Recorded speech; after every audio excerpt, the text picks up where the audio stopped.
चतुर्दशो अध्याय भक्ति योग की महिमा तथा ध्यान विधि का वर्णन। उद्धव जी ने पूछा, श्री कृष्ण ब्रह्मादि महात्मा आत्म कल्याण के अनेकों साधन बतलाते हैं, उनमें अपनी अपनी दृष्टि के अनुसार सभी श्रेष्ठ हैं अथवा किसी एक की प्रधानता है। हे मेरे स्वामी, आपने तो अभी अभी भक्ति योग को ही निरपेक्ष एवं स्वतंत्र साधन बतलाया है, क्योंकि इसी से सबका सब ओर से आसक्ति छोड़कर मन आप में ही तन्मय हो जाता है। भगवान श्री कृष्ण ने कहा, प्रिय उद्धव, यह वेदवाणी समय की फेर से पढ़ने के अवसर पर लुप्त हो गई थी। फिर जब सृष्टि का समय आया तब मैंने अपने संकल्प से ही ब्रह्मा जी को उपदेश दिया। इसमें मेरे भागवत धर्म का ही वर्णन है।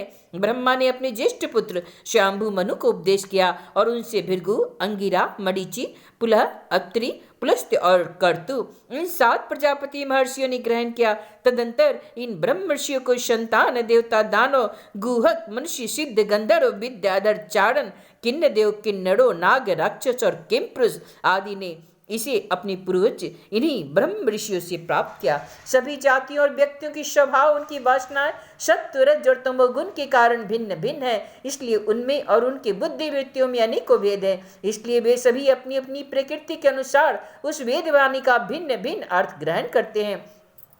वह वाणी ही ऐसी अलौकिक है कि उससे विभिन्न अर्थ निकालना स्वाभाविक ही है। इसी प्रकार स्वभाव भेद तथा परंपरागत उपदेश के भेद से मनुष्यों की बुद्धि में भिन्नता आ जाती है और कुछ लोग तो बिना किसी विचार के वेद विरुद्ध पाखंड मतावलंबी हो जाते हैं। हे प्रिय उद्धव, सभी की बुद्धि मेरी माया से मोहित हो रही है। इसी से वे अपने अपने कर्म संस्कार और अपनी अपनी रुचि के अनुसार आत्मकल्याण के साधन भी एक नहीं अनेकों बतलाते हैं। पूर्व मीमांसक धर्म को, साहित्याचार्य यश को, काम शास्त्री काम को, योग वेता सत्य और शम दमादि को, दंड नीतिकार ऐश्वर्य को, त्यागी त्याग को और लोकायतिक भोग को ही मनुष्य जीवन का स्वार्थ परम लाभ बतलाते हैं। कर्म योगी लोग यज्ञ, तप, दान, व्रत और यम नियम आदि को पुरुषार्थ बतलाते हैं, परंतु ये सभी कर्म हैं। इनके फल स्वरूप जो लोग मिलते हैं वे उत्पत्ति और नाश वाले हैं। कर्मों का फल समाप्त हो जाने पर उनसे दुख ही मिलता है और सच पूछो तो उनकी अंतिम गति घोर अज्ञान ही है। उनसे तो जो सुख मिलता है वह तुच्छ है, नगण्य है। वे लोग भोग के समय भी असूया आदि दोषों के कारण शोक से परिपूर्ण है, इसलिए इन विभिन्न साधनों के फेर में न पड़ना चाहिए। हे प्रिय उद्धव, जो सब ओर से निरपेक्ष बेपरवाह हो गया है, किसी भी कर्म या फल आदि की आवश्यकता नहीं रखता और अपने अंतःकरण को सब प्रकार से मुझे ही समर्पित कर चुका है, परमानंद स्वरूप में उसकी आत्मा के रूप में स्फुरित होने लगता हूँ। इससे वह जिस सुख का अनुभव करता है वह विषय लोलुप प्राणों को किसी प्रकार मिल ही नहीं सकता। जो सब प्रकार के संग्रह परिग्रह से रहित अकिंचन है, जो अपनी इंद्रियों पर विजय प्राप्त करके शांत और समदर्शी हो गया है, जो मेरी प्राप्ति में ही मेरे सानिध्य का अनुभव करके सदा सर्वदा पूर्ण संतोष का अनुभव करता है, उसके लिए आकाश का एक एक कोना आनंद से भरा हुआ है। जिसने अपने को मुझे सौंप दिया वह मुझे छोड़कर न तो ब्रह्मा का पद चाहता है न देवराज इंद्र का।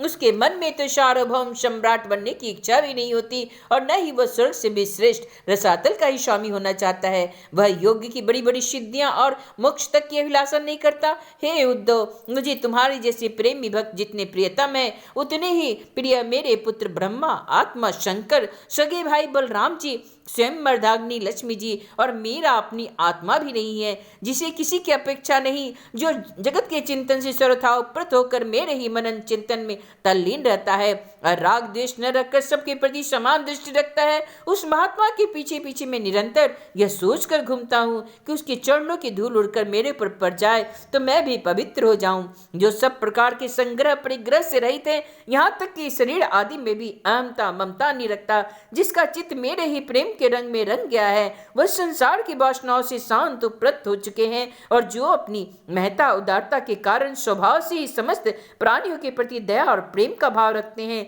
किसी प्रकार की कामना जिनकी बुद्धि का स्पर्श नहीं कर पाती, उन्हें मेरे जिस परमानंद स्वरूप का अनुभव होता है उसे और कोई नहीं जान सकता, क्योंकि वह परमानंद तो केवल निरपेक्षता से ही प्राप्त होता है। हे उद्धव जी, मेरा जो भक्त अभी जितेंद्रिय नहीं हो सका और संसार के विषय बार बार उसे बाधा पहुंचाते रहते हैं, अपनी ओर खींच लिया करते हैं, वह भी छन छन बढ़ने वाली मेरी प्रगल्भ भक्ति के प्रभाव से प्राय विषयों से पराजित नहीं होता।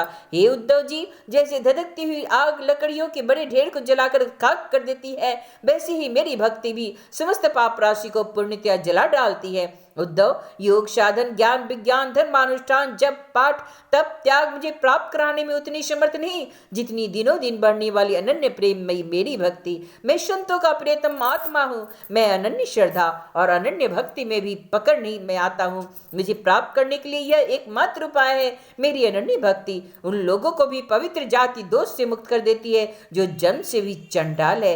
इसके विपरीत जो मेरी भक्ति से वंचित है, उनके चित्त को ये दया, सत्य से युक्त धर्म और तपस्या से युक्त विद्या भी भली भांति पवित्र करने में असमर्थ है। जब तक सारा शरीर पुलकित नहीं हो जाता, चित्त पिघल कर गदगद नहीं हो जाता, आनंद के आंसू आंखों में छलकते नहीं तथा अंतरंग और बहिरंग भक्ति की बाढ़ में चित्त डूबने उतराने नहीं लगता, तब तक इनके शुद्ध होने की कोई संभावना भी नहीं। जिसकी वाणी प्रेम से गदगद हो रही है, चित्त पिघल कर एक और बहता रहता है। एक क्षण के लिए भी रोने का तांता नहीं टूटता, परंतु जो कभी कभी खिलखिलाकर हंसने भी लगता है, कभी लाज छोड़कर ऊंचे स्वर में गाता है, कहीं नाचता है। भैया उद्धव, मेरा वह भक्त न केवल अपने को बल्कि सारे संसार को पवित्र कर देता है। जैसे आग में तपाने पर सोना मैल छोड़ देता है, निखट जाता है और अपने असली शुद्ध रूप में स्थित हो जाता है, वैसे ही मैंने भक्ति योग के द्वारा आत्मा कर्म बंधनाओं से मुक्त होकर मुझको ही प्राप्त हो जाता है, क्योंकि मैं ही उसका वास्तविक स्वरूप हूँ। उद्धव जी, मेरी परम पावन लीला कथा के श्रवण कीर्तन में ज्यों ज्यों चित्त का मैल घुलता जाता है, त्यों त्यों से सूक्ष्म वस्तु के वास्तविक तत्व के दर्शन होते हैं। जैसे अंजन के द्वारा नेत्र का दोष मिटने पर उनमें सूक्ष्म वस्तु को देखने की शक्ति आने लगती है। जो पुरुष निरंतर विषय चिंतन किया करता है, उसका चित्त विषयों में फंस जाता है, और जो मेरा स्मरण करता है, उसका चित्त मुझ में तल्लीन हो जाता है। इसलिए तुम दूसरे साधनों और फलों का चिंतन छोड़ दो।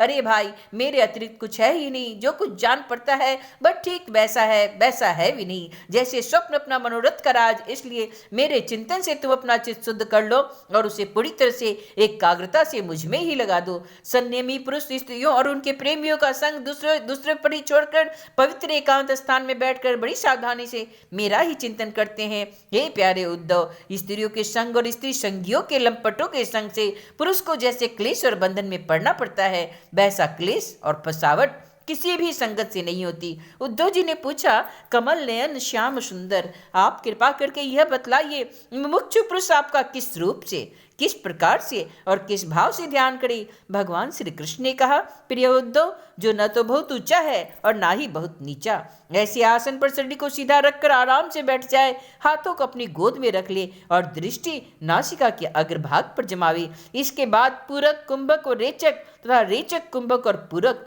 इन प्राणायामों के द्वारा नाड़ियों का शोधन करे। प्राणायाम का अभ्यास धीरे धीरे बढ़ाना चाहिए और उसके साथ साथ इंद्रियों को जीतने का भी अभ्यास करना चाहिए।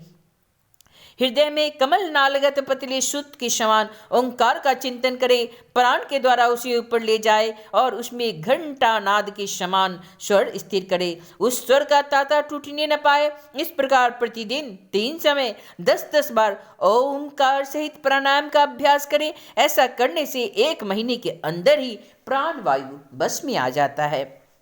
इसके बाद ऐसा चिंतन करें कि हृदय एक कमल है और वह शरीर के भीतर इस प्रकार स्थित है मानो उसकी डंडी तो ऊपर की ओर है और मुंह नीचे की ओर है। अब ध्यान करना चाहिए कि उसका मुख ऊपर की ओर होकर खिल गया है, उसमें 8 दल पंखुड़ियां हैं और उसके बीचों बीच पीली पीली अत्यंत सुकुमार कर्णिका गद्दी है। कर्णिका पर क्रम से सूर्य, चंद्रमा और अग्नि का न्यास करना चाहिए। तदंतर अग्नि के अंदर मेरे इस रूप का स्मरण करना चाहिए। मेरा यह स्वरूप ध्यान के लिए बड़ा ही मंगल में है। मेरे अवयवों की गठन बड़ी ही सुडौल है, रोम रोम से शांति टपकती है। मुख कमल अत्यंत प्रफुल्लित और सुंदर है। घुटनों तक लंबी मनोहर 4 भुजाएं हैं। बड़ी ही सुंदर मनोहर और मनोहर गर्दन है। मरकत मणि की समान सुस्निग्ध कपोल, मुख पर मंद मंद मुस्कान की अनोखी ही छटा है। दोनों ओर के कान बराबर है और उनमें मकराकृत कुंडल झिल मिल कर रहे हैं। वर्षाकालीन मेघ के समान श्यामल शरीर पर पीतांबर फहरा रहा है। श्री वत्स एवं लक्ष्मी जी का चिन्ह वक्ष स्थल पर दाएं बाएं विराजमान है। हाथों में क्रम से शंख, चक्र, गदा एवं पद धारण किए हुए हैं। गले में बनमाला लटक रही है।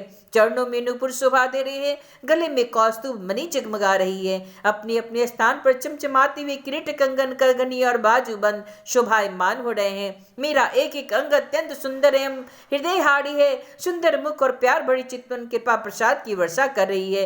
हे उद्धव, मैंने इस सुकुमार स्वरूप का ध्यान करना चाहिए और अपने मन को एक एक करके एक एक अंग में लगाना चाहिए। बुद्धिमान पुरुष को चाहिए कि मन के द्वारा इंद्रियों को उनके विषयों से खींच ले और मन को बुद्धि रूप सारथी की सहायता से मुझ में ही लगा दे, चाहे मेरे किसी भी अंग में क्यों न लगे।